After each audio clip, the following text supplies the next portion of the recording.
Weight loss solutions are not one size fits all. Hers makes it simpler to get started and stick with a weight loss plan, backed by expert-guided online care that puts your weight loss goals first. These include oral medication kits or compounded GLP-1 injections. Through Hers, pricing for oral medication kits start at just $69 a month for a 10-month plan when paid in full up front. No hidden fees, no membership fees. You shouldn't have to go out of your way to feel like yourself. Hers brings expert care straight to you with 100% online access to personalized treatment plans that put your goals first. Reach your weight loss goals with help through Hers. Get started at forhers.com/4u to access affordable, doctor-trusted weight loss plans. That's forhers.com/4u, forhers.com/4u. Paid for by Hims and Hers Health. Weight loss by Hers is not available everywhere. Compounded products are not FDA approved or verified for safety, effectiveness, or quality. Prescription required. Restrictions at forhers.com apply. Power up fall projects with Ego at Lowe's. Every tool delivers power beyond belief. So whether it's leaves, limbs, or lawn cleanup, count on Ego to deliver the power, performance, and innovation you need. And now for a limited time, save up to $60 on select blowers, chainsaws, and pole saws. Shop Ego today at Lowe's. Offers valid through 10/1 while supplies last. Selection varies by location.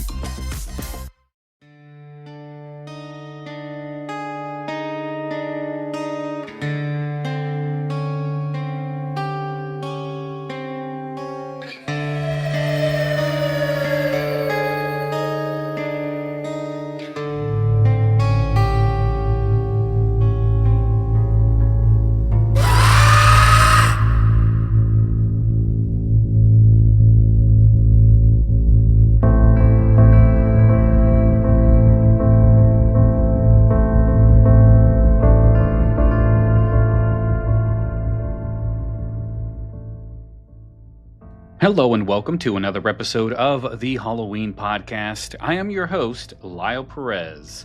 Today is episode, 34, 32, 29? I don't know. Megan, can you help me? We are on... No, I can't. It's too early. Hang on one second. Yes, I can help you. I'm sorry. Yeah, we're somewhere. Yeah, we're here. We're somewhere. No, we are on episode 27. 27. My goodness, I have done 27, or we have done about 27 of these. Megan does help me a lot with a lot of these the Dark Record episodes. So, but yeah, I have Megan here with me today. Megan, how you doing? Not bad. Good morning, Lyle. Good morning. And today we're actually talking about something really cool. We're talking about the exorcism of Roland Doe. Now, do you know what this is all about, Megan? I do. I've heard this case before. I think most people have heard of this case, even if they don't realize that they've heard of this case. Yes, because tonight we're taking a closer look at one of the most infamous cases of alleged possession in American history, the exorcism of Roland Doe. This 1949 story of a young boy plagued by terrifying phenomenon, objects flying across the rooms, strange markings on his skin, and voices not his own. Did you know that this also inspired the Exorcist, the movie? Yes, that's what I was meaning when I said people will have heard of this. They just don't realize that they have heard of this. Yes. So, what are your memories about the Exorcist, the movie? Oh, wow. So the very first time I saw The Exorcist, I was probably too young to see The Exorcist, to be honest. But I was so curious. Yeah, I was so curious. So finally my parents relented and let me watch it. And it absolutely terrified me. Yeah. The first time I watched it. Now, since then, as I've grown up and time has gone on and special effects have got better, it's lost a little bit of that edge. Right. But if you just sit down and look at it for what it is and understand the film's themes and contents as opposed to worrying about the special effects, it's still extremely disturbing. It is. But yeah, it scared the crap out of me when I was little.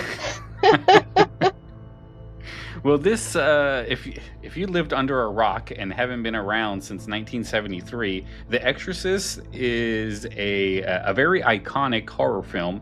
It was based on William Peter Blatty's novel. It of the novel. I'm pretty sure it was called The Exorcist. I think it was the same title. Yeah, same name. Yeah. This was based on an actual account, and we're going to get into that in a little bit. But the movie is about a little girl named Regan McNeil, and she was in Georgetown. Who she began suffering like these weird things, unexpected behavior, and then basically she was possessed. These two priests come in to do an exorcism, and they manage to get the demon out of her, but they end up dying in the process. End of movie. Oh, it was such a good movie, so disturbing, and it was really groundbreaking for its time in a lot of ways. It was one of the first films that I think had taken the idea of the demonic very seriously. Mm-hmm. In fact, the director was handpicked by the author to direct the film. Wow. And even in terms of filming, I believe some very spooky things happened on set. Have you ever heard of that? Mm-mm. Well, actually, Yeah. yes, I have heard that there was a lot of stuff. I was at Nashville HorrorCon a few months ago now, and I did do an episode on my experience there, and I talked about Eileen Dietz, who was Pazuzu in the movie. And Pazuzu is the actual, like, the name of the demon, like it is the demon that was possessing Regan. So I got to talk to her for a little bit. I went to her panel, and I wanted to ask her if any of those rumors on set were true, because I know there was like an unexpected fire that happened. There was a lot of stuff, and I wanted to ask her, like, hey, how much of this is actual real? I mean, you were there. But I didn't get the chance. The person that was doing the panel, she never came to me for a question, so I didn't get my chance to ask her. But hey, I might get her on the show soon, so we can definitely ask her. Well, William Friedkin, the director, has claimed that from the beginning the filming was fraught with accidents, problems, and deaths. Well, He says, "I'm not a convert to the idea of the occult, but we were plagued with strange and sinister things from the beginning. As a result, real Catholic priests were employed as extras and advisors on the film, including one named Father Thomas Birmingham and Father William O'Malley, who, according to the director, William Friedkin, would periodically be called to bless the set. He said, "I tried to keep the atmosphere very light. I tried to make it so nobody would get very upset, and inwardly a lot of people were disturbed during the filming, without a doubt, because they had to watch a child, a 12-year-old girl, reenact these things and go through all these things." Yeah. He said, "But they trusted me. I cast 2 actual Jesuit priests in the film to play priests, and they were also technical advisors, and periodically I would have the set blessed by them." So there you go. The actual director was that shook. Yeah, but the thing is, he's trying to sell a movie. This is many years later that he said this. Well, what was it, when they were doing a new release or something and trying to boost up sales? Possibly. I'm not sure exactly of the timing of this.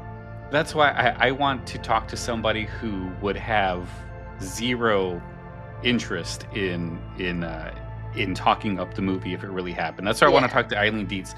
She's not going to get anything from really the sales or anything of the movie. Yeah, she's not getting any more royalties. She's done. Yeah, she'll definitely be more than happy to say, yes, this was true. No, it wasn't. But I don't know. She might just say, go fly a kite, Lyle. Who knows? But she was very nice. To chew on, the Vatican, well, he's now deceased, but the late Vatican exorcist, Father Gabriel Amorth, who wrote his own book, An Exorcist Tells His Story, which has since had films based off it, called The Exorcist his favorite film. Wow. Yeah, he felt it was that true to his experiences and that true to his insights into the devil. So there you go. Yeah, I mean, well, the film, it shocked a lot of people. There was a lot of crazy stuff that happened. Levitations, guttural voices, the infamous scene with the, with the pea soup of just the Yes. amounts of vomit that came out of. I wasn't sure if that was Linda Blair. Yeah, Yes, Linda Blair. So I've met Linda Blair before at a convention. She's about yay big and about Still. that big. She's like I felt so bad for her. I wanted to give her a sandwich. Like that's how small and petite she was. But yeah, she was actually at the convention where I met Bruce Campbell, and he was hitting on my wife. So what? That's a whole other story. That's a whole other thing. But yeah. But this movie was actually pretty cool. I remember it from. I didn't watch it until I was already an adult by the time I got to watch The Exorcist. It was a movie that I know was around, but it was like forbidden. I have this memory of like my dad watching it and me trying to like go into the living room, and he's like, "Get out of here, little boy." And I'm like, okay, geez. So that was I knew what he was watching, because I don't remember how I realized what he was watching, but I knew of the film. And I remember in high school we were like being dumb kids, and one of our friends had a VHS copy of The Exorcist. And the thing was, we were walking around to everyone's house to try to figure out, where can we watch this where adults are not gonna stop us.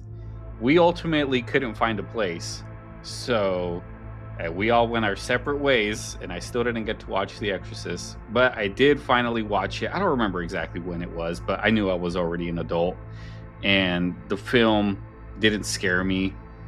In my mind, the film itself, I thought was just the exorcism, and that was it. Like, I was going to push play, and then it was just going to be them exorcising the demon.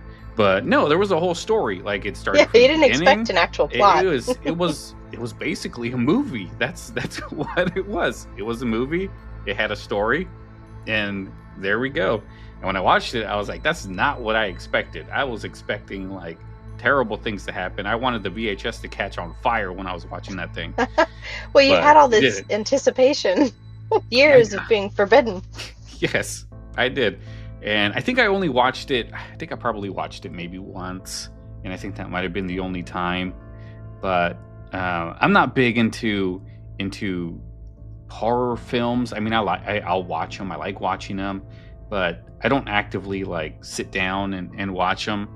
My wife doesn't like watching scary movies. She screams, and her scream is what scares me, not necessarily not necessarily what's going on. It's her. If there's a jump scare, I don't freak out. She screams, and then I jump.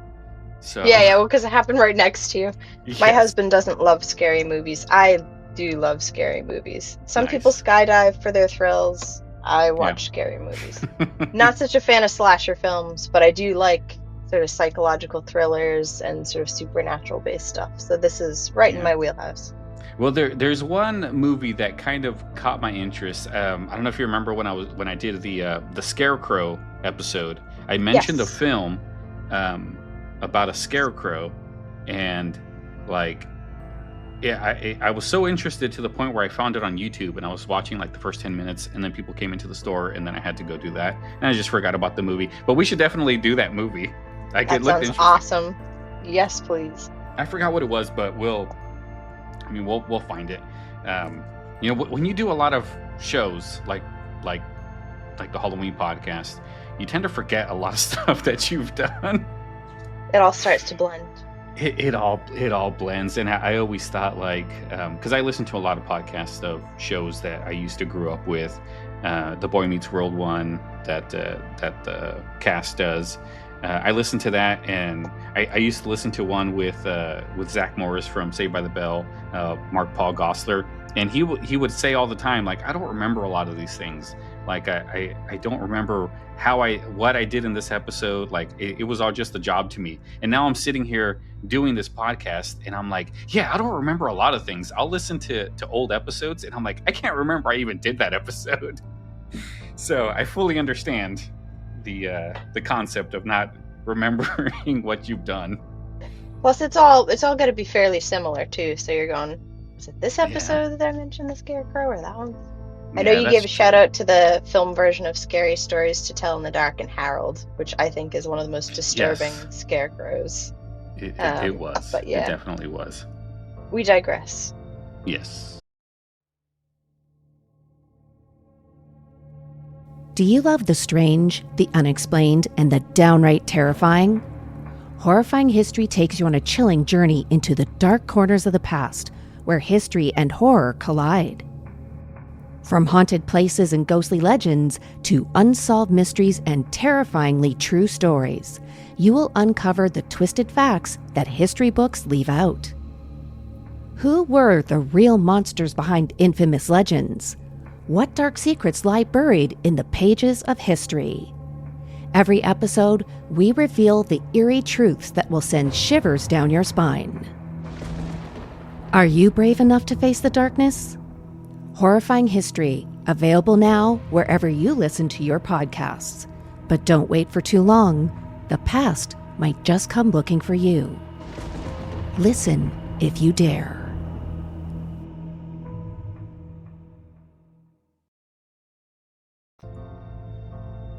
So, The Exorcist, the movie, that was my experience, I guess I can say. But that thing ended up winning a bunch of awards. It was nominated for Best Picture. It has cemented itself as like a cult classic, which is not an easy thing to do. But I think it's been, 52 years, something like that, since it came out. And people still talk about it.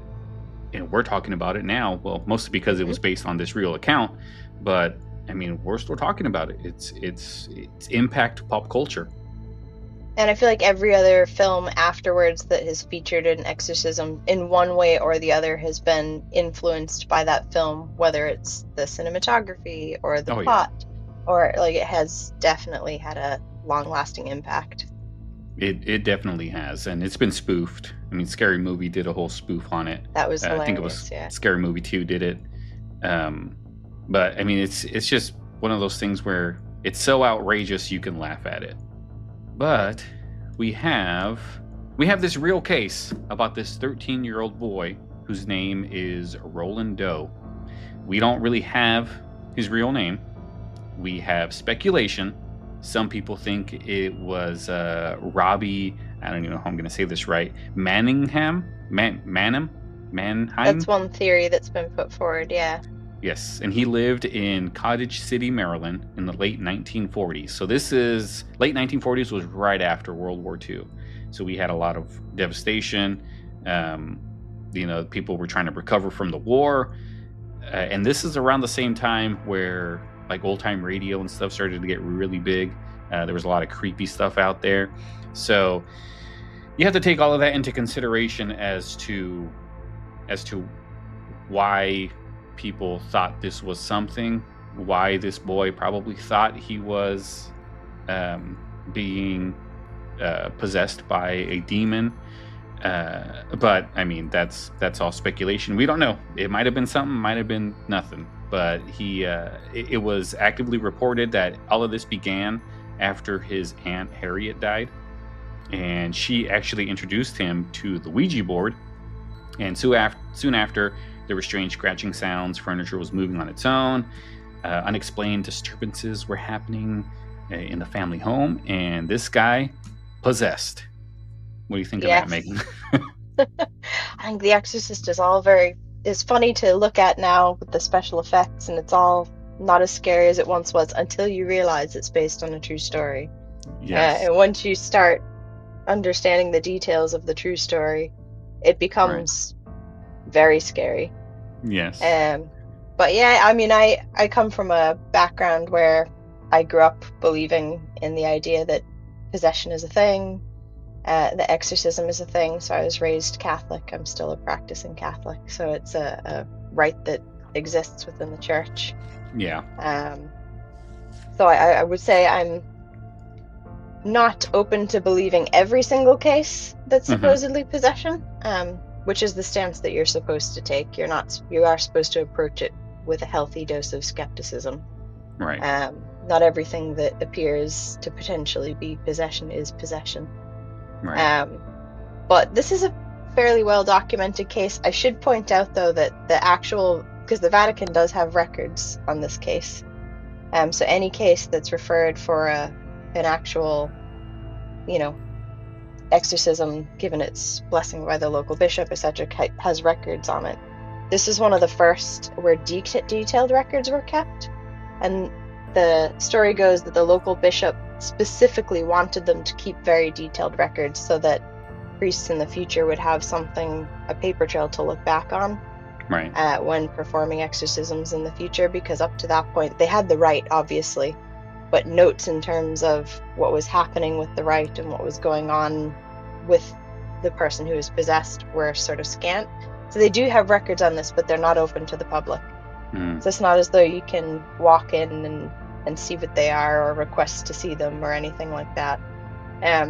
But it is pretty well documented and presumably is still referred back to by priests who perform exorcisms to this day.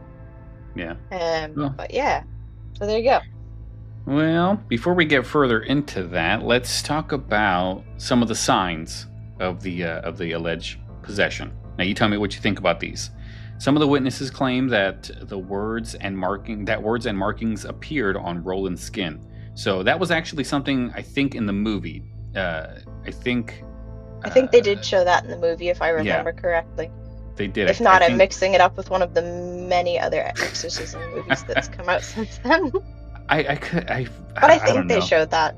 I think it said "help me" or something like that. Like it was supposed to be Reagan that was inside and trying to get the attention of the outsiders.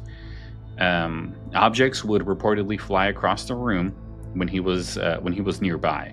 So can you imagine just walking into a room and then all of a sudden things flying off the shelves? That would be pretty cool. Yeah. If I walk into a room and things are flying off the shelves, I'm just shutting the door and going, nope. So his voice would change, and he sometimes spoke in guttural tones, which, I mean, I don't know. I change my voice all the time, but I don't know. It could be anything. Lutheran ministers first tried to help, but when things escalated, the family turned to the Catholic priests. Yeah, the Lutheran minister actually referred them. He just said, "This is beyond what I can do. You need to find a Catholic priest. This is their wheelhouse, basically." Yeah, which definitely is. So, I mean, in terms of the behavior that he was exhibiting, there are sort of a protocol, and there is an actual protocol in place within the church to determine whether someone is possessed or not. Okay. And the main ways, of determining that, or there's 4 criteria in evaluating the validity of cases. So the criteria are the ability to speak and understand languages otherwise unknown to the individual. So in this particular case, again, the records are not available to the public, but it's come down to us that he was speaking Latin, which he had no previous knowledge of. Another criteria is exhibiting extraordinary strength beyond the normal physical ability of an individual. So we're not talking about, Arnold Schwarzenegger does it, so humans can do it. Yeah, but can a 12-year-old boy do it? So that was another one. Elevated perception with knowledge beyond natural power. In other words, someone knowing information that they could never possibly know. So he might be able to tell somebody he's never met before about their deepest, darkest secrets, their own sins, things like that they've never told anyone. And strong resistance against all divine influences. In other words, the Bible, sacred places, crucifixes, holy water, relics, etc., etc. So a lot of the things that you've described that happened to Roland Doe would be kind of peripheral symptoms. So they're not part of the 4 main criteria to determine possession, but they might indicate that an evil spirit was present. So, for example, symptoms of the demonic that could be observed that are not part of the 4 main criteria would be things like bodily contortions, a change in the voice, and we're not talking about sort of somebody lowering their voice in a way that you could naturally do. We're talking about their voice completely changing, as if they've become a completely different individual. or lowering it to the point where they couldn't naturally. So change in physical appearance, such as foaming at the mouth, eyes rolling back in the head, unpleasant odors without any natural source suddenly arising in the space in the room, and saying the temperature in the room suddenly dropping, again without any natural explanation, laughing and hysteria, hissing and resembling the movements of a snake's, and of course levitation, which is featured in The Exorcist. But again, these are not part of the 4 main criteria, but they are indications that evil spirits are very possibly present, according to the church. That is interesting, but did you know that several exorcisms were performed in 1949? There was also another one in St. Louis, and there was another one in Missouri. After the family moved, they stayed with relatives, and they had to perform several exorcisms on I believe Mr. there are Roland. 30 exorcisms in total. Yeah. That had to be performed. Yeah, it's not generally believed to be a one and done process once you've reached the level of possession. Right. So there are a bunch of steps. There are a bunch of levels of demonic influence that can be observed before you reach actual possession, which is where it's believed a spirit enters someone and takes over their free will, basically. Yeah. Well, during all of these rites, witnesses described violent outbursts, supernatural strength, of course, the guttural voices, and they were markings that appeared synonymous on the boy's body. They were just, on his body, which is kind of, if you think about it, that's like a really weird thing. You're just looking at somebody, all of a sudden, he's got words. But I wonder in what language those words were in, if there were symbols, if it was in English, if it was in Spanish, Latin, we don't know. It just says markings appeared, words appeared. So we don't know. We probably would never know. I don't know if the Vatican will ever release things. Doubtful. I don't know. But after weeks of session, the possession was reportedly broken on April 18th, 1949, when Roland cried out that the demon was gone following a vision of Saint Michael, the archangel, was defeating it. And goodbye, Mr. Demon. Mrs. Demon, whatever it is. Yeah, no, this is true. There were about 30 exorcisms performed on him starting around March. And then just after Easter, he, with the consent of his parents, was baptized and received Holy Communion for the first time. That night, he sort of experienced a really violent outburst, which turned out to be the last. And then on the following morning, he received communion again and was completely healed after his vision of Michael the Archangel. They actually say that his voice, where it had been changing before and things like that, and they assumed, sounding like a demon, suddenly said in clear commanding tones that Satan, Satan, I am Saint Michael, and I command you, Satan, and the other evil spirits to leave the body in the name of Dominus immediately. And then they said the boy went into the most violent contortions of the entire period of the exorcism. And then that was it.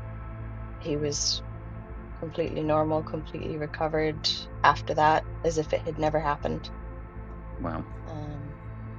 And apparently went on to live a completely normal life. Got married, had some kids, got a job, did all the things. Yeah. That does happen after a really, really intense episode. Things do move on, and people do move on. People do continue to live regular lives after strange occurrences happen. So if you're one of those people, wonder how. I don't think I could. Yeah, I think the episode that I did, the Silent Twins, their names are escaping me right now.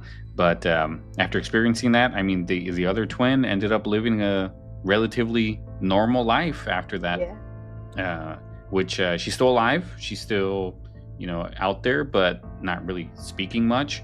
There was a couple of other ones too. The other twins, the reincarnation twins, another example where they experienced this and, they just moved on and now they live regular lives. So it can happen.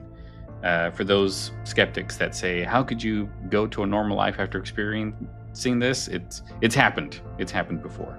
But we know the Catholic Church never released any of the records. But some of the notes, they have resurfaced, of course, and some of the eyewitness testimonies.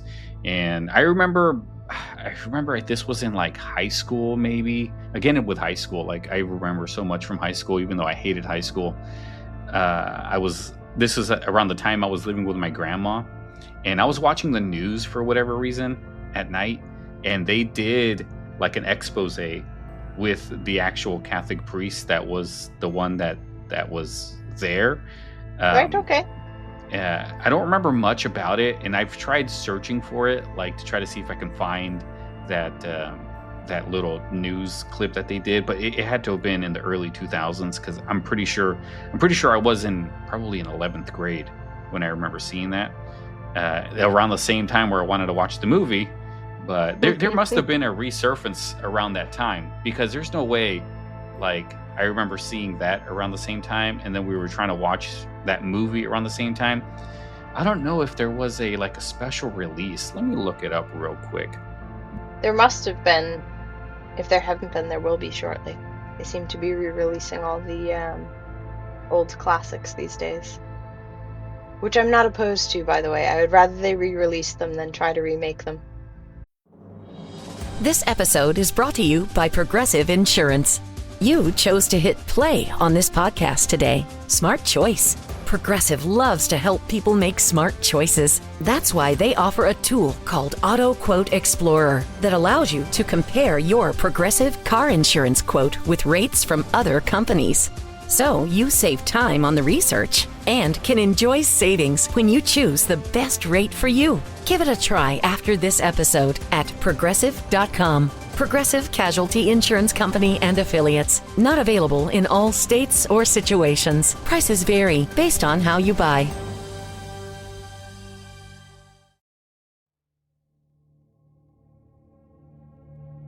Do you love the strange, the unexplained, and the downright terrifying? Horrifying History takes you on a chilling journey into the dark corners of the past, where history and horror collide. From haunted places and ghostly legends to unsolved mysteries and terrifyingly true stories, you will uncover the twisted facts that history books leave out. Who were the real monsters behind infamous legends? What dark secrets lie buried in the pages of history? Every episode, we reveal the eerie truths that will send shivers down your spine. Are you brave enough to face the darkness? Horrifying History, available now wherever you listen to your podcasts. But don't wait for too long. The past might just come looking for you. Listen if you dare.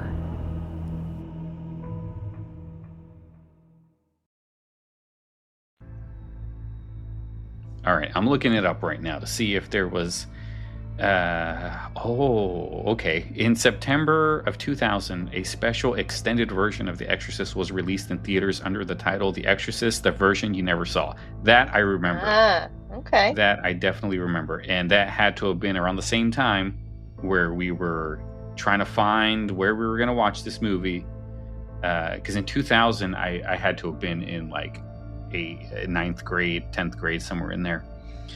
So that makes sense why they would have done like an expose on it, because this version was coming out in theaters. So honestly, to me, it's all just trying to sell something, trying to make something seem more than what it really was to try to sell it.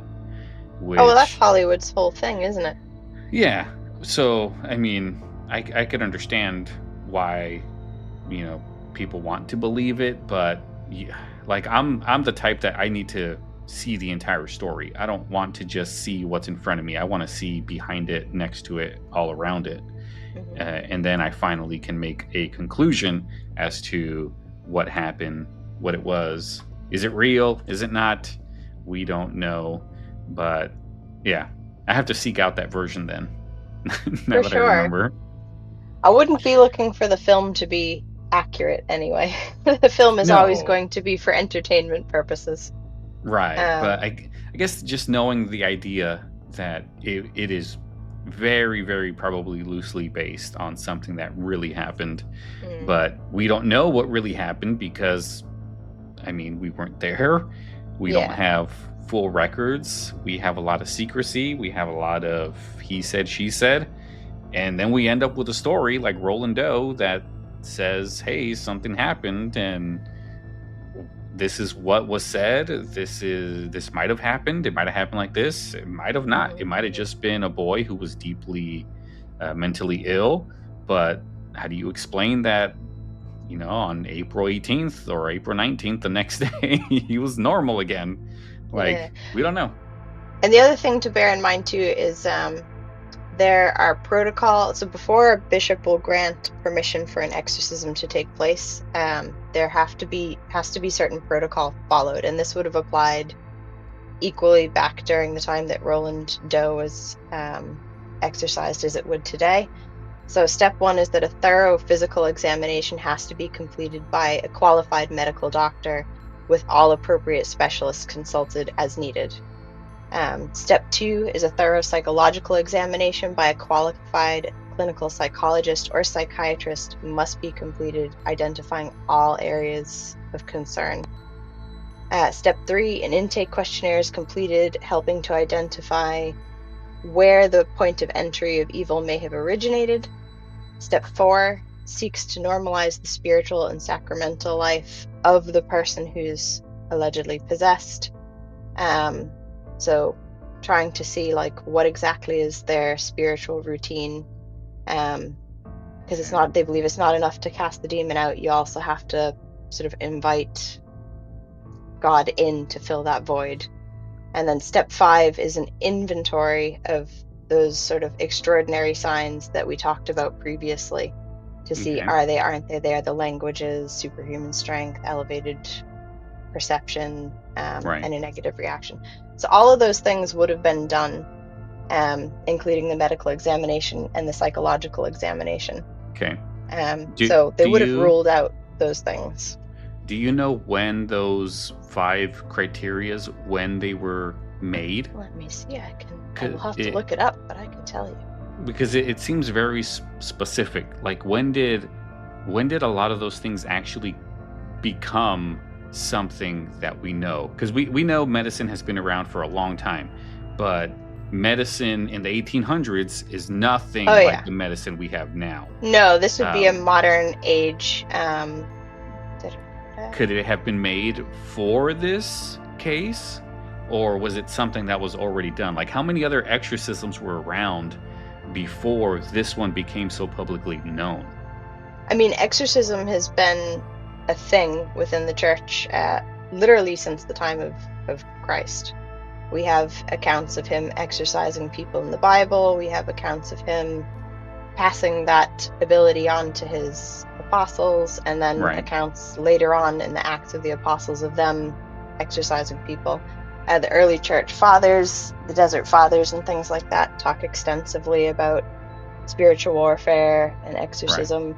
So really since the beginning, and Christianity is not the only religion that has exorcism as part of it. So quite a lot of different religions would have some kind of rite of exorcism that works. But in terms of this particular story, we're talking about Catholic exorcism. Yeah, because I mean, it just that criteria seems very specific to a certain time with some. So I mean, just my mind is thinking when did this criteria actually show up? When were this is what needs to happen in order for us to do this? Could they have just done it on the fly, or is it something that they put a lot of thought in? But it seems like it's something you really have to do. I mean, you can't just. It seems like doing an exorcism isn't something that should be taken lightly. It's something that should be fairly investigated, thoroughly looked at to make sure this kid isn't just, making stuff up, that there is actually something happening. But how many times would it have been where something really did happen, but the church is like, yeah, I don't think that's something we want to get involved in, but in reality they really need it. I don't know. I can go on forever about semantics on exorcisms and how, who, what, where, why, all of those things that we learned back in third grade. Yeah, I just use all of course. those to explain how we look at things, because I'm a very skeptical person to be hosting a Halloween podcast, but that's the fun part about it, is that I don't look at it as this happened, this didn't happen. I look at it as why this happened, who did this happen to, when, where. I like all of those questions. I like to get answers to, so I can come up to my own conclusion. And if I have no conclusion at the end, then I know, like, wow, this might have been something, or it might have not been something. Could have been this, could have been that. That's the words that I don't like to hear at the end of like events, is it could have been. I want to know, like, it was this. So I don't know. That's just my thing on the exorcism. No, that's fair enough. So in terms of, just to answer some of your questions, the 4 criteria that we talked about in terms of determining if somebody is possessed or not have been around and recorded since the Middle Ages. So they've been around for a very long time. The 5-step protocol, it was around for a very long time. Let's just see here. It looks like 1614 was the first time that they... What year? 1614 was the first time that they actually put down that exorcists must... they worded it differently back then, but use the utmost circumspection and prudence, rule out any physical or psychological illnesses by consulting with medical and psychiatric experts, and look for signs of demonic possession. The current 5-step investigated protocol and its wording seems to have come out in 1999, as when they updated the rite of exorcism for the Catholic Church. Right before they came out with this new, never before seen movie of The Exorcist. I'm pretty sure the Catholic Church is not basing its release on whether The Exorcist is coming out, since they've been doing it forever. But that's around the same time.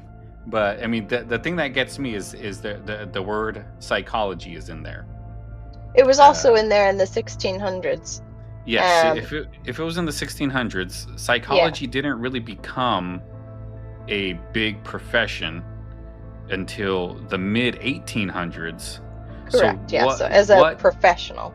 Yeah. So what exactly did they mean in the 1600s as psychology, when psychology wasn't necessarily a big thing until the mid 1800s?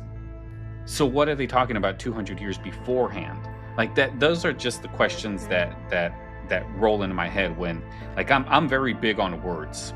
You talk to me about something, and then there will be a word that just sparks it. Like, that's why when I heard psychology, that sparked, when did these things come out? When did psychology come out? When, why are they talking about psychology in the 1600s when it wasn't really much of a thing until the 1850s? So yeah, I don't know. I suppose once we get to 2050 or whatever, they'll probably be saying the same things about what we think of psychology now. What were they thinking back in 2025? Yeah, I mean, it could be nothing, it could be something, but it just, like, history has a way of always being updated in a way, and I always feel like whenever you update something, you lose something that's true. Like, you lose something that's real, the actual fact.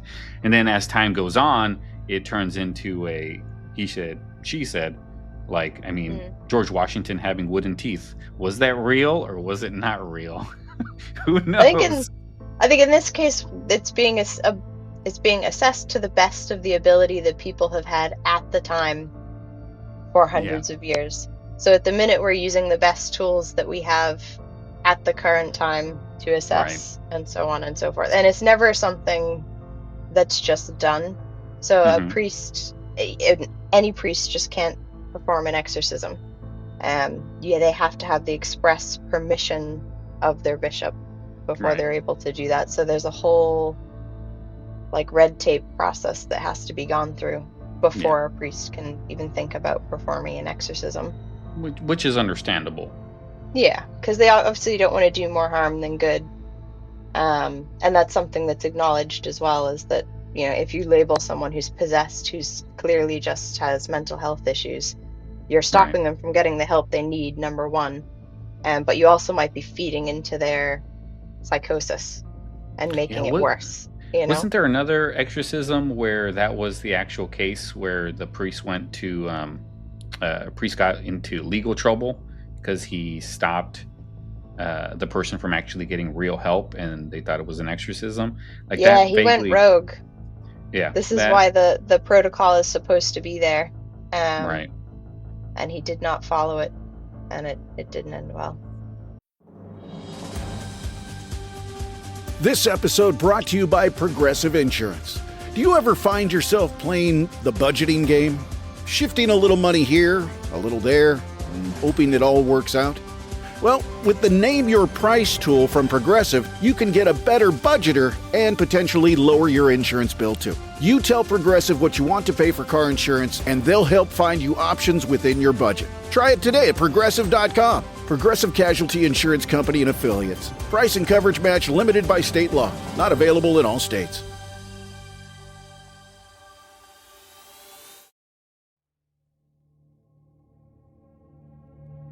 Do you love the strange, the unexplained, and the downright terrifying? Horrifying History takes you on a chilling journey into the dark corners of the past, where history and horror collide. From haunted places and ghostly legends to unsolved mysteries and terrifyingly true stories, you will uncover the twisted facts that history books leave out. Who were the real monsters behind infamous legends?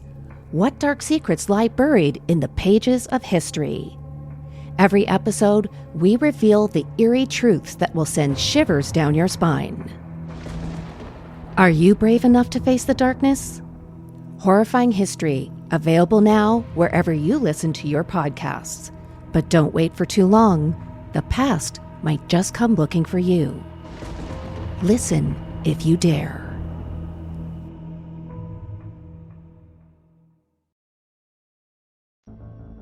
You want to talk about some of the similarities of the movie and the actual event, or the not similarities? Well, the first obvious one is Roland Doe was a boy. Yes. He was a 13-year-old boy. Yeah, he was a 13-year-old boy. But I think, for theatrical effect, obviously, especially the further back you go, stereotypes and ideas, girls are seen as more innocent and more vulnerable and all of these things. So it was more shocking, perhaps, to see a young girl undergo these things in the film than a young boy. You had films from that era that featured young children in terms of evil, like The Omen and things, but he was the antagonist. Right. Damien is the antagonist in The Omen, whereas Regan is the victim in The Exorcist. So I think that was probably why that was. Also, I think it had, it could have been something like, this happened in 1940. A 13-year-old boy was almost a man. So they needed something more of innocence. In a handful of years, he would have probably been called up to war. 3 years later, and he would have been like fighting World War II or something. Would have been almost there. The location was different, of course. This happened in Maryland, and it also took place in St. Louis, where they did the exorcisms, and in the movie it was Georgetown. Yes. Yep. The priests, of course, there were several priests involved with the real exorcism, and in the movie there was only two. We had Marin and Carras. And it took place in real life in a hospital, in a Jesuit run private hospital. Oh, okay. Whereas in the film, it took place in the girl's bedroom upstairs. So exorcisms are always performed in a church setting. Always. So you're never gonna, I mean, the assessments and things obviously would take place in the home, but this particular hospital is part of the University of St. Louis structure, which is all run by Jesuits. Yeah. In a private wing of that, away from other patients. Yeah. Well, one thing that I really liked about the movie is how they ended it. Like, it was a good, like, self-sacrifice from the fathers, the priests. They both sacrificed themselves to help this little girl get rid of this demon. That's like the ultimate, sacrifice right there. Well, I mean, for those that don't know, the exorcism was, I guess, successful, but the demon transferred himself from Reagan into one of the fathers, and then the father jumped out the window when it was in him to get rid of it, and died. So that was that was basically the end of the movie right there. And of course they go on to happy ending, but that was in my mind that was a good way to end it. And of course in real life, in real life demons don't transfer from one person to another. They don't body jump. Yes. But it made for good cinematic effect for sure. It did. I think it was the first film that I can remember. So we have a trend now. It's almost become the norm to the point where it's expected that films don't tie up neatly and end well. Yeah. And I feel like this was one of the first films that had just a touch of that. Because although Reagan, is fine and she's now freed of her demons, like I say, we end with these deaths. And everything is not entirely well, and you're left wondering, well, what's next, Right. And I always in my head thought that they were leaving it open for like sequels and things like that. That's probably where they were going. But you see that a lot now with films in general, horror films, where instead of everything wrapping up and it's okay at the end, it'll give you a sense that everything's okay, and then just before it ends, it gives you this thing that lets you know, oh no, everything's still terribly wrong. It's awful. It's never going away. And I feel like The Exorcist is one of the first films that really played with that. Yeah. Well, the last thing I have is that the tone, of course, was different in between each one. The church treated it a very serious case of possession, though the skeptics saw that it was, thought that it was mental illness. Yeah, the film was more shocking in a way than I would think the actual event was. Which, of course, it's a movie. Yeah, they're meant for shock and cinematic effect, and they want you to be like this, talking about it many, many years later. Talking about it. So they were successful. Yeah, they succeeded. I mean, they sure were, because people still find it interesting. People still want to go watch it. I wouldn't be surprised if, like, my kids were like, "Hey, do you know about this movie called The Exorcist?" Right? It's like this forbidden thing. And I'd be like, "Man, that thing was forbidden when I was in school." Come on. Like, they're gonna have to walk around with their streaming device, trying to find somewhere at their friend's house they can watch it. Is it even anywhere? Let me see. It must be streaming somewhere. You would think. It is. Or it's for sale on Amazon Prime or something. Yeah, Filio, however you say it. They have it. And that's about it. But I'm looking at some of the ratings right now, because for whatever reason the ratings, I like to see what other people said. And right now on IMDb it's got an 8.1 That's pretty good for a movie made in the 1970s. Well, also because it's got 486,000 ratings. With 486,000 ratings and 8.1, that's pretty good. Yeah, it is. It's got 146,000 8-star reviews. Yeah, and 5.7 thousand, 5,700 1-star reviews. That's wild. Yeah, I mean, you can't please everybody. You can't. No, well, like I said, the special effects are very much dated now. But if you just look at it in terms of the whole narrative, I actually love a lot of the older horror films, and I get really annoyed when they remake them and try to make them really flashy. Yeah. Because I usually think that what they left to the imagination in the original one, because there were no special effects to accomplish it at the time, is nearly of more value. Sort of that Hitchcock effect of everything's in your mind. Whereas now they try to show everything. In my head, it's either too much, or they show you so much that it's just not scary anymore. Yeah. Yeah, they try to pack it in with just too much jump scares. And I always said that the best movies, the best like horror movies, are the ones that don't just jump out at you. They're the ones that really make you think about what's happening, what's going on. But that's just my take. I mean, I have a weird take on a lot of things. That's why I host a Halloween podcast, which we're on. Exactly. This episode brought to you by Progressive Insurance. Do you ever find yourself playing the budgeting game? Shifting a little money here, a little there, and hoping it all works out? Well, with the Name Your Price tool from Progressive, you can get a better budgeter and potentially lower your insurance bill too. You tell Progressive what you want to pay for car insurance, and they'll help find you options within your budget. Try it today at Progressive.com. Progressive Casualty Insurance Company and Affiliates. Price and coverage match limited by state law. Not available in all states.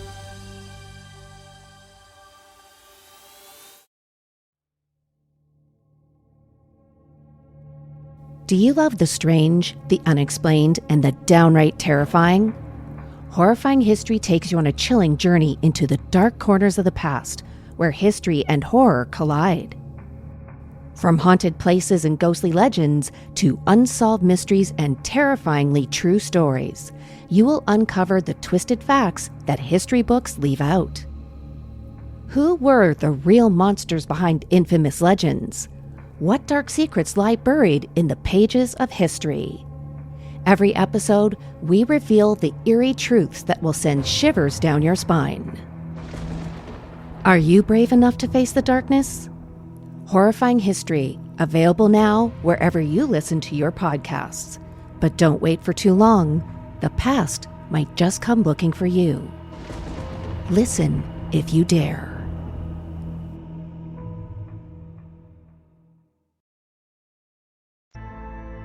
So, anything else we want to say about this wonderful One event, quick Meghan? thing I found. So when we were talking about, obviously, the real case of the exorcism of Roland Doe, which we know was a pseudonym, I found and came across an article in The Guardian, which, for people who don't know, is a British newspaper. And it was released December 20th, 2021. And it says... the Exorcist boy was named Ronald Edwin Hunkler, died last year, thus that would be 2020 because this was released in 2021, a month before his 86th birthday after suffering a stroke at home in Marriottsville, Maryland. In adult life, Hunkler was a NASA engineer whose work contributed to the Apollo space missions of the 1960s and who patented a technology that helps space panels withstand extreme heat upon re-entry. One of his companions, a 29-year-old woman who asked not to be named, told the New York Post that Hunkler was always on edge about his NASA colleagues discovering that he was the inspiration behind The Exorcist. On Halloween, we always left the house because he figured that someone would come to his residence and know where he lived and never let him have peace, she said. He had a terrible life from worry, she added. Hunkler eventually retired from NASA in 2001 after working for the agency for nearly 40 years. So again, we have no verification of this. I don't know how you would even begin to look this up. But The Guardian's a fairly reliable news source. And it's not a tabloid, it's a proper newspaper. But anyway, that's what they reported in December 20th, 2021. So we may actually have a proper name and a little bit of post-exorcism life history for Roland Doe. Well, it's crazy. He became a NASA engineer and came up with some stuff. Yeah, definitely. Yeah, see, even if you suffer through something really crazy, you might do something good in your life. Yeah, and if you want to think about it, his technology has, protected who knows how many astronauts and space missions and Yeah, everything else. And had he not been exercised, we might yeah, not have that technology today. might not have had it. Exactly. Exactly. The world snowballs into a lot of different stuff, so we're all important at one point. Perfect. Well, I guess that's going to do it for this episode of The Dark Record, where we uncover some of the strangest mysteries that time has forgotten or something like that. I don't have my script in front of me. Very strange. But, yeah, I mean, this is what said 27, so we still got a whole other month of The Dark Record. And me and Megan were both working really, really hard to continue the flow of these things. But yeah, we do them for you guys because we really appreciate you guys listening. And up next, we are going to talk about what's next? The catacombs of Paris. Yeah. That's right.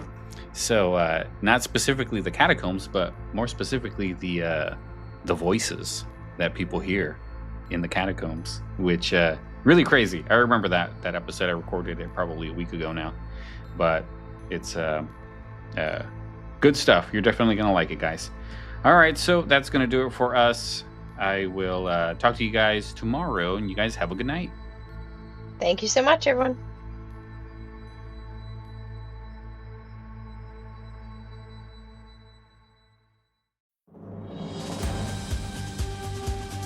This episode is brought to you by Progressive Insurance. Fiscally responsible, financial geniuses, monetary magicians. These are things people say about drivers who switch their car insurance to Progressive and save hundreds. Because Progressive offers discounts for paying in full, owning a home, and more. Plus, you can count on their great customer service to help you when you need it, so your dollar goes a long way. Visit Progressive.com to see if you could save on car insurance. Progressive Casualty Insurance Company and Affiliates. Potential savings will vary. Not available in all states or situations.